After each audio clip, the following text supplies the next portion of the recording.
आणि आता एक अतिशय महत्त्वाची बातमी आहे। पूजा खेडकरांचे वडील दिलीप खेडकर यांच्या विरोधात पुण्यात गुन्हा दाखल झालेला आहे। सरकारी कामकाजात अडथळा आणल्याच्या तक्रारीनंतर हा गुन्हा नोंदवण्यात आलेला आहे। पुण्यातील बंड गार्डन पोलीस ठाण्यात हा गुन्हा दाखल करण्यात आल्याची माहिती मिळाली आहे। दिलीप खेडकर यांच्या विरुद्ध सरकारी कामकाजात अडथळा आणल्याची तक्रार बुधवारी पोलिसांकडे देण्यात आली होती।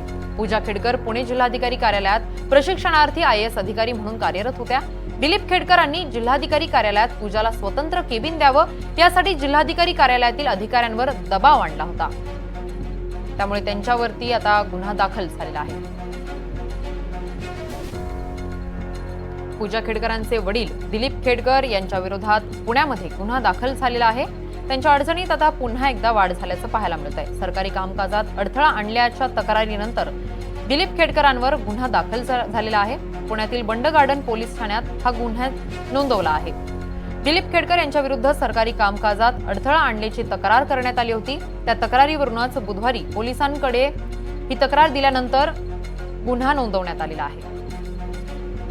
या संदर्भात अधिकची माहिती देत आहेत आमच्या प्रतिनिधी रेवती हिंगवे। रेवती, दिलीप खेडकरांच्या अडचणीत पुन्हा वाढ झालेली आहे, यापुढची कारवाई नेमकी कशी असेल? नक्कीच किरण, आपण जसं बघू शकतो की दिलीप खेडकर यांच्या विरोधात पुण्यात बंड गार्डन पोलीस ठाण्यात गुन्हा दाखल करण्यात आलेला आहे। दिलीप खेडकर यांच्या विरोधात सरकारी कामकाजात अडथळा आणण्याची तक्रार ही बुधवारी पोलिसांकडे देण्यात आलेली होती।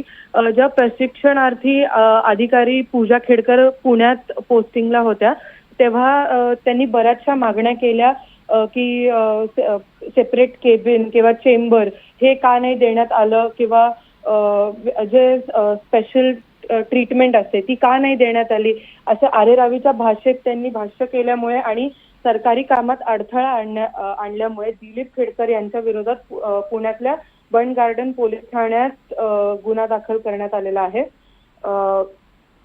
किरण, अगदीच रेवती, धन्यवाद तुम्ही दिलेल्या सविस्तर माहितीसाठी।